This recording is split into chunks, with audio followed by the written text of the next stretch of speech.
brasse. Et avec la langue.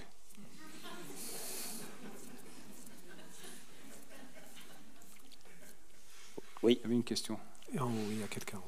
J'ai une question concernant l'occidentalisme que vous évoquiez tout à l'heure. Vous l'abordiez sous l'angle de l'altérité, compte tenu de l'histoire entre la France et l'Algérie. Est-ce qu'il n'y a pas une partie introspective aussi, plus personnelle, dans cette approche du regard sur l'Occident?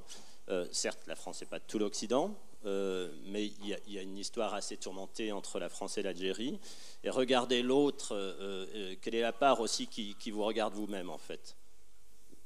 Ah, la question est abyssale. J'ai pas très bien compris, s'il vous plaît. Dans votre regard sur l'Occident, oui. Cet occidentalisme dont vous parlez, oui. Vous l'abordez sous l'angle de l'altérité. Je me posais la question, est-ce qu'il n'y a pas une démarche un peu introspective aussi à regarder cet autre qui a été quand même plus qu'un autre à un moment dans l'histoire de l'Algérie? Je comprends. Écoutez, dans le rapport Algérie-France, le problème, ce que disait une chercheuse hier quand j'étais à Toulouse dans une conférence, c'est que malheureusement, le français c'est l'autre, mais aussi c'est nous. Il fait partie de nous-mêmes. Et vice-versa aussi. Nous sommes pour le français idéalisé, rêvé, fantasmé de souche ou de génétique. Nous sommes aussi l'autre et une partie de lui-même. Donc on est quelque part deux êtres dans un seul corps, parfois.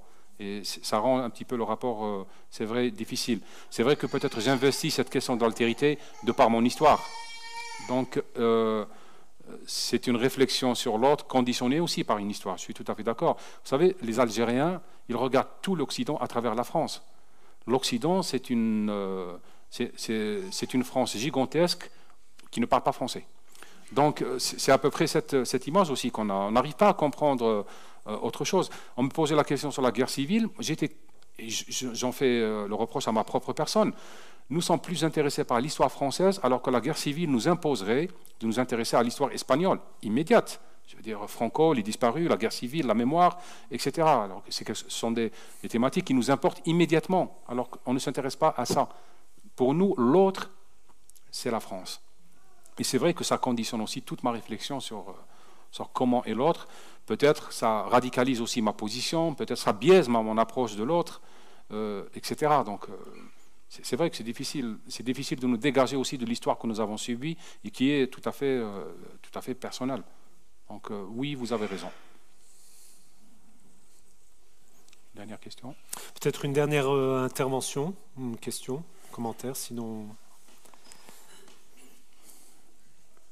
Eh ben, je crois qu'on peut clore cette rencontre en remerciant une nouvelle fois la Fondation Michalski. Alors j'aimerais juste rappeler 2-3 points importants.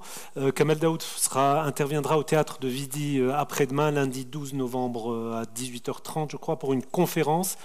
19h30 pour une conférence qui ne sera pas centrée du tout autour du livre de Le peintre dévorant la femme et cette expérience au musée Picasso, mais sur d'autres problématiques, notamment la question de l'altérité de l'autre, comment on voit l'autre, comment on se le représente, des questions peut-être plus politiques, plus en rapport avec son travail de chroniqueur et de journaliste. Donc cette intervention, là il va y avoir tout de suite après la rencontre un moment de signature de ces différents ouvrages et du dernier ouvrage en particulier, et, chose la plus importante pour vous, il va y avoir un petit apéritif qui vous permettra de prolonger peut-être la discussion avec Kamel Daoud. Voilà, merci beaucoup en tout cas pour votre présence. Merci.